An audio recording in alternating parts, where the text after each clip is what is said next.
നെയ്യാറ്റിൻകരയിൽ ഗോപൻ സ്വാമിയുടെ കല്ലറ ഉടൻ പൊളിച്ചു പരിശോധിക്കില്ല. പോലീസും നാട്ടുകാരും തമ്മിൽ പ്രതിഷേധം തുടരുന്നു. സ്ഥലത്ത് സംഘർഷാവസ്ഥ നിലനിൽക്കുകയാണ്. കൂടുതൽ വിവരങ്ങൾ കമലേഷ് നൽകും. കമലേഷ്, ഇപ്പോൾ ജില്ലാ ഭരണകൂടം ഇന്ന് തന്നെ കല്ലറ പൊളിക്കേണ്ടെന്ന തീരുമാനത്തിലേക്ക് എത്തിയിരിക്കുന്നു. സ്ഥലത്തെ സംഘർഷാവസ്ഥ നിലനിൽക്കുന്നത് കൊണ്ടാണോ ഇത്തരത്തിലൊരു തീരുമാനം?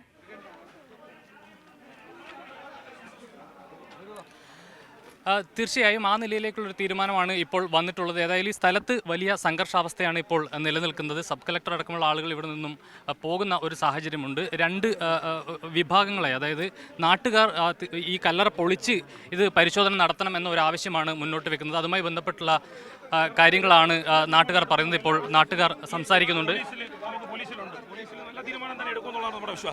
നിങ്ങളുടെ ആവശ്യം എന്താണ്? തുറന്ന് പരിശോധിച്ചിട്ട് ഞങ്ങൾ അദ്ദേഹം അവിടെ ഉണ്ടോ എന്നറിയുക ആദ്യം ഒന്ന്, പിന്നെ അദ്ദേഹം എങ്ങനെ മരണപ്പെട്ടു അതേ ഉള്ളൂ. അല്ലാതെ ഞങ്ങൾ ആചാരങ്ങൾക്കോ മറ്റു പ്രവർത്തനങ്ങൾക്കോ ഒന്നും ഞങ്ങൾ ഇവിടെ തടസ്സക്കാരല്ല. പിന്നെ ഇവിടെ പറയുന്നത് പോലെ ഹിന്ദുവോ മുസ്ലിമോ ഒന്നുമല്ല. ഞങ്ങളെല്ലാം ഒരു ഏകോദര സഹോദരങ്ങളെ പോലെ ജീവിക്കുന്ന ഒരു സ്ഥലമാണിത്. ഞങ്ങളിപ്പോൾ പെട്ടെന്ന് ദിവസം ഒരു രാവിലെ കഴിച്ചപ്പോൾ ഒരാൾ മരണപ്പെട്ടു എന്നൊരു പോസ്റ്റർ കാണുന്നു. അങ്ങനെ എവിടെയെങ്കിലും ചരിത്രത്തിൽ സംഭവിച്ചിട്ടുണ്ട്? ഒരാൾ പോലും അറിയാതെ ഒരാൾ മരണപ്പെടുക എന്ന് പറഞ്ഞാൽ അല്ല, എല്ലാവരെയും അവിടുന്ന് പുറത്താക്കിയതിന് ഒരു വിഭാഗം ആളുകൾ അകത്ത് നിൽക്കുന്നു എന്നതാണ് നിങ്ങളുടെ പ്രശ്നം. അതെ, അത് RSS ആണ് നിൽക്കുന്നത്. അവർ RSS BSDPയുടെ നേതാക്കളുമായിട്ടുള്ളവരാണ് അവിടെ നിൽക്കുന്നത്. അവരാണ് നിൽക്കുന്നത്. അവരെന്താണ് പോലീസ് മാറ്റാത്തത്? അതാ ഞങ്ങൾ പോലീസിനോട് ചോദിക്കും. ഞങ്ങൾ ഉണ്ടാക്കി ഇതിൽ നേട്ടം കൊയ്യാൻ വേണ്ടി നിൽക്കുന്നവരാണ്. പോലീസ് ഇപ്പോൾ ഒരു സംഘർഷാവസ്ഥ വന്ന സാഹചര്യത്തിൽ ഒരു ചർച്ചയ്ക്ക് ശേഷം തീരുമാനിക്കാമെന്നാണ് ഇപ്പോൾ സബ് കളക്ടർ. ഞങ്ങൾക്ക് പോലീസിൽ നല്ല വിശ്വാസമുണ്ട്. പോലീസ് നല്ല തീരുമാനമെടുക്കുമെന്നുള്ള ഉറച്ച വിശ്വാസം ഞങ്ങൾക്കുണ്ട്. പോലീസ് കൃത്യമായ അതിലൊരു നിലപാടെടുത്താൽ മാത്രം മതി. ഞങ്ങൾക്ക് അതിലൊന്നും വേറെ ഒരു 1-2 മണിക്കൂർ അങ്ങോട്ടോ ഇങ്ങോട്ടോ ആയാലും ഞങ്ങൾക്കൊരു പ്രശ്നവുമില്ല. ഞങ്ങളിവിടെ പ്രശ്നം ഉണ്ടാക്കാൻ വന്നവരുമല്ല.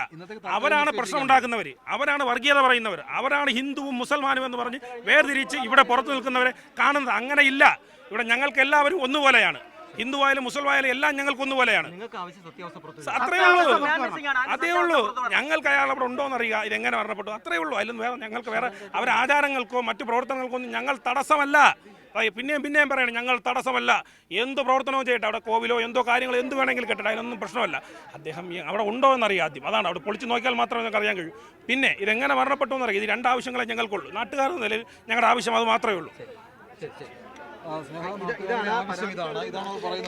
അതായത് ഈ വിഷയവുമായി ബന്ധപ്പെട്ട് നാട്ടുകാർ ഒരു കാര്യം ഇത് തന്നെയാണ്. ഇതിൽ അവർക്ക് മറ്റ് വിഷയങ്ങളൊന്നുമില്ല. പെട്ടെന്നൊരു ദിവസം ഒരാൾ മരണപ്പെട്ടു എന്ന ഒരു ബോർഡ് പ്രത്യക്ഷപ്പെടുകയാണ്. ഇങ്ങനെ എവിടെയെങ്കിലും നമ്മൾ കണ്ടിട്ടുണ്ടോ എന്ന ചോദ്യമാണ് അവർ ചോദിക്കുന്നത്. ഈ വിഷയത്തിൽ സത്യാവസ്ഥ എന്താണ് എന്നുള്ളത് പുറത്തു വരണം എന്നത് മാത്രമാണ് നാട്ടുകാരുടെ ആവശ്യം. അതേസമയം ഇതിനെ ഒരു രാഷ്ട്രീയമായും വർഗീയമായും ഒക്കെ മാറ്റി തീർക്കുന്നതിന് വേണ്ടിയിട്ടുള്ള ചില ഇടപെടലുകൾ, ബോധമായ ചില രാഷ്ട്രീയ ഇടപെടലുകൾ ഇതിന്റെ ഭാഗമായി നടക്കുന്നുണ്ട് എന്ന ആരോപണം കൂടിയാണ് ഇവർ മുന്നോട്ട് വെക്കുന്നത്. ഒരു വിഭാഗം ആളുകളെ, അത് മുസ്ലിം വിഭാഗത്തിനും അതുപോലെ തന്നെ ആ നിലയിൽ ഹിന്ദു മുസ്ലിം അനൈക്യം ഉണ്ടാകുന്ന നിലയിലേക്ക് ഈ കാര്യങ്ങളെ വഴിതിരിച്ചു വിടുന്നതിനുള്ള ശ്രമങ്ങൾ കൂടി ഇതിന്റെ ഭാഗമായി നടക്കുന്നു എന്ന ഒരു ആരോപണം കൂടി ഇവർ മുന്നോട്ട് വെക്കുന്നു. അതേസമയം ഇതിൽ രാഷ്ട്രീയമില്ല, മറ്റ് മതപരമായ കാര്യങ്ങളൊന്നുമില്ല. സത്യം എന്താണ് എന്നുള്ളത് തെളിയണം എന്ന ഒരു ആവശ്യം മാത്രമാണ് നാട്ടുകാർ തീർച്ചയായും കമലേഷ് ഇപ്പോൾ സൂചിപ്പിച്ചത് തന്നെയാണ് ഇതിലെ ഏറ്റവും പ്രധാനപ്പെട്ട കാര്യം. നാട്ടുകാർ ഇപ്പോൾ പ്രതികരിച്ചതിൽ നിന്ന് തന്നെ വ്യക്തമാണ് അവരുടെ പ്രധാനപ്പെട്ട ആവശ്യം ഈ ഗോപൻ സ്വാമി എന്ന വ്യക്തി എങ്ങനെ മരണപ്പെട്ടു, ഈ ഗോപൻ സ്വാമിയുടെ കല്ലറയിൽ അദ്ദേഹം ഉണ്ടോ, അദ്ദേഹത്തിന്റെ മരണകാരണം എന്താണെന്ന് അറിയണമെന്നതാണ് നാട്ടുകാരുടെ ശക്തമായ ആവശ്യം. എന്നാൽ ഈ ഒരു വിഷയത്തെ വർഗീയവൽക്കരിക്കാൻ ശ്രമിക്കുന്ന ആളുകൾക്കെതിരെയും നാട്ടുകാർ ശക്തമായ രീതിയിൽ പ്രതികരിക്കുന്നുണ്ട്. അവരുടെ പ്രതികരണമാണ് ഇപ്പോൾ നമ്മൾ തത്സമയം കണ്ടത്. ഈ ഗോപൻ സ്വാമിയുടെ കല്ലറ ഉടൻ പൊളിച്ചു നീക്കേണ്ടതില്ലെന്ന തീരുമാനത്തിലാണ് നിലവിൽ പോലീസ് എത്തിയിരിക്കുന്നത്. സ്ഥലത്ത് സംഘർഷാവസ്ഥ നിലനിൽക്കുന്നുണ്ട്. ഒരു വിഭാഗം നാട്ടുകാർ വലിയ രീതിയിൽ തന്നെ പ്രതിഷേധം ഇപ്പോൾ സംഭവ സ്ഥലത്ത് നടത്തിക്കൊണ്ടിരിക്കുകയാണ്. അവർക്കറിയേണ്ട ഒരേ ഒരു കാര്യം, ഇത്തരത്തിൽ ഗോപൻ സ്വാമി എന്ന വ്യക്തി എങ്ങനെ മരണപ്പെട്ടു. കാരണം അയൽവാസികൾ, തൊട്ടടുത്തുള്ള അയൽവാസികൾ പോലും ഇത്തരത്തിൽ ഇദ്ദേഹത്തിന്റെ മരണം അറിയുന്നത് മരണശേഷം വീടിന് മുൻപിൽ വെച്ച പോസ്റ്ററിലൂടെയാണ് ഇത്തരത്തിലൊരു മരണവിവരം അറിയുന്നത്. അപ്പോൾ ഇത്തരത്തിൽ എങ്ങനെയാണ് ഗോപൻ സ്വാമി മരിച്ചത് എന്ന വിവരമാണ് നാട്ടുകാർക്ക് അറിയേണ്ടത്. എന്നാൽ ഇതിനെ വർഗീയവൽക്കരിക്കാൻ ചില വിഭാഗം ശ്രമിക്കുന്നു. അത്തരം വിഭാഗത്തിനെതിരെയും നാട്ടുകാർ വലിയ രീതിയിൽ തന്നെ പ്രതിഷേധം ഉയർത്തുന്നുണ്ടല്ലേ കമലേഷ്?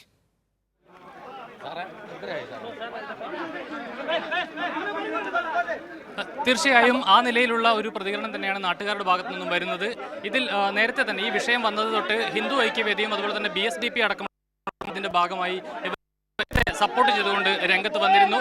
ഈ കല്ലറ പൊളിക്കാനാവില്ല എന്ന ഒരു നിലപാടാണ് ഹിന്ദു ഐക്യവേദിയുടെ നേതാക്കളും പ്രവർത്തകരും ഒക്കെ എടുത്തിട്ടുള്ളത്. നിലവിൽ ഹിന്ദു ഐക്യവേദിയും ഇവിടുത്തെ നാട്ടുകാർ ഒരു സംഘർഷാവസ്ഥ ആളുകളെയും ഇവിടെ നിന്നും ഈ സംഭവ സ്ഥലത്ത് നിന്നും മാറ്റുന്നതിനുള്ള ഒരു നടപടിയാണ് പോലീസ് സ്വീകരിച്ചിട്ടുള്ളത്. ഏതായാലും പോലീസിന് മുന്നിൽ ഏറ്റവും പ്രധാനമായും ഉള്ളത് ഇതിലൊരു മാൻ മിസ്സിംഗ് കേസ് രജിസ്റ്റർ ചെയ്യപ്പെട്ടിട്ടുണ്ട്. അതുകൊണ്ട് തന്നെ അതിൽ കൃത്യമായ അന്വേഷണം പോലീസിന് നടത്തിയേ മതിയാകൂ. മറ്റ് കാര്യങ്ങൾ പോലീസിന്റെ പരിഗണനയിൽ നിലവിൽ ഇല്ല. അതുകൊണ്ട് തന്നെ വളരെ കൃത്യമായി ഒരു നിയമപരമായ നടപടിക്രമങ്ങൾ പൂർത്തിയാക്കിക്കൊണ്ട് കൃത്യമായ സബ് കളക്ടറുടെ ഉത്തരവടക്കം എടുത്തുകൊണ്ട് ഈ കല്ലറ പൊളിക്കുന്നതിനാവശ്യമായ ഉത്തരവടക്കം നേടിക്കൊണ്ടാണ് പോലീസ് ഇതിന്റെ നടപടിക്രമങ്ങളുമായി മുന്നോട്ട് പോകുന്നത്. ഏതായാലും ആ നിലയിലുള്ള കാര്യങ്ങൾ തന്നെയാണ് പോകുന്നത്. പോലീസിന് മുന്നിൽ മറ്റ് ചില പ്രധാനപ്പെട്ട കാര്യങ്ങൾ കൂടിയുണ്ട്. അതായത് ഈ മക്കളുടെ മൊഴികളിൽ തമ്മിൽ വൈരുദ്ധ്യമുണ്ട് എന്നാണ് പോലീസ് വ്യക്തമാക്കുന്നത്. ആ നിലയിലുള്ള കാര്യങ്ങളിൽ കൂടി ചില വ്യക്തതകൾ വരേണ്ടതുണ്ട്. ഇതിൽ ഒരു മകൻ പറഞ്ഞിട്ടുള്ളത് വീട്ടിൽ നിന്ന് അച്ഛൻ മരിച്ചു, അതിനുശേഷം ഈ സമാധി സ്ഥലത്ത് കൊണ്ടുവന്ന് സമാധി ഇരുത്തി എന്നാണ്. അതേസമയം മറ്റേ മകൻ പറയുന്നത് സമാധി സ്ഥലത്ത് വന്നതിന് ശേഷമാണ് മരണം ഉണ്ടായിട്ടുള്ളത് എന്നതടക്കമുള്ള കാര്യങ്ങളാണ്. ഇത്തരം കാര്യങ്ങളെല്ലാം പോലീസിന്റെ മുന്നിൽ ഒരു വ്യക്തത കുറവുണ്ട്. ആ കാര്യങ്ങളിലെല്ലാം തന്നെ വ്യക്തത വരേണ്ടതുണ്ട്. ഏതായാലും ഈ കല്ലറ പൊളിച്ചുകൊണ്ടുള്ള ഒരു പരിശോധന നടത്താനുള്ള തീരുമാനത്തിലേക്ക് തന്നെയാണ് പോലീസ് മുന്നോട്ട് പോകുന്നത്. ഇന്നിപ്പോൾ രണ്ട് വിഭാഗവും തമ്മിൽ ഒരു സംഘർഷം ഉടലെടുത്ത സാഹചര്യത്തിൽ തൽക്കാലം പിന്നോട്ട് പോയിട്ടുണ്ട്. ഈ ഒരു ചർച്ചയ്ക്ക് ശേഷം ഈ കാര്യങ്ങളിൽ ഒരു തീരുമാനമെടുക്കാമെന്ന നിലയിലേക്കാണ് ഇപ്പോൾ കാര്യങ്ങൾ പോകുന്നത്. തീർച്ചയായും കമലേഷ് ഇപ്പോൾ തത്സമയം നൽകിക്കൊണ്ടിരിക്കുന്ന ദൃശ്യങ്ങളിൽ തന്നെ വ്യക്തമാണ് സംഭവ സ്ഥലത്ത് വലിയ രീതിയിൽ തന്നെ സംഘർഷാവസ്ഥ നിലനിൽക്കുന്നുണ്ട്. ഒപ്പം തന്നെ പ്രധാനപ്പെട്ട കാര്യം നാട്ടുകാരുടെയും ആവശ്യം, അതുപോലെ തന്നെ പോലീസിന്റെയും ആവശ്യം, മരണത്തിൽ ഏതെങ്കിലും തരത്തിലുള്ള ദുരൂഹതയുണ്ടോ? അതുപോലെ തന്നെ കമലേഷ് തന്നെ സൂചിപ്പിച്ചപ്പോൾ ഒരു മാൻ മിസ്സിംഗ് കേസ് ഈ സംഭവമായി രജിസ്റ്റർ ചെയ്യപ്പെട്ടിട്ടുണ്ട്. അപ്പം അത്തരത്തിലുള്ള രീതിയിലെല്ലാം അന്വേഷണം നടക്കണമെങ്കിൽ തീർച്ചയായും ആ കല്ലറ പൊളിക്കേണ്ട ഒരു സാഹചര്യമുണ്ട്. എന്നാൽ നമുക്കറിയാം സംഭവ സ്ഥലത്ത് വലിയ രീതിയിൽ തന്നെ സംഘർഷാവസ്ഥ നിലനിൽക്കുന്നു. ഇത്തരമൊരു സാഹചര്യത്തിൽ കല്ലറ പൊളിക്കുക എന്ന കാര്യവും വളരെ തടസ്സമുള്ള കാര്യമാണ്. അതുകൊണ്ട് തന്നെ ആയിരിക്കണം ജില്ലാ ഭരണകൂടം ഇത്തരത്തിൽ കല്ലറ പൊളിക്കുക എന്ന ആവശ്യത്തിൽ നിന്ന് മാറി നിൽക്കുന്നതും. എങ്കിലും കമലേഷ്, തുടർന്നുള്ള നടപടികൾ എങ്ങനെയാണ്? കേസുമായി ബന്ധപ്പെട്ട തുടർ നടപടികളെ കുറിച്ചുള്ള വിവരങ്ങൾ എങ്ങനെയാണ്?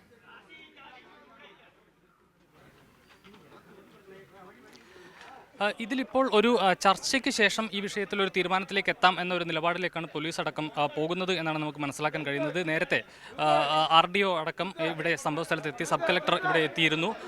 അതിനുശേഷം ഇവിടെ സ്ഥിതിഗതികൾ വഷളായ ഒരു സാഹചര്യത്തിലാണ്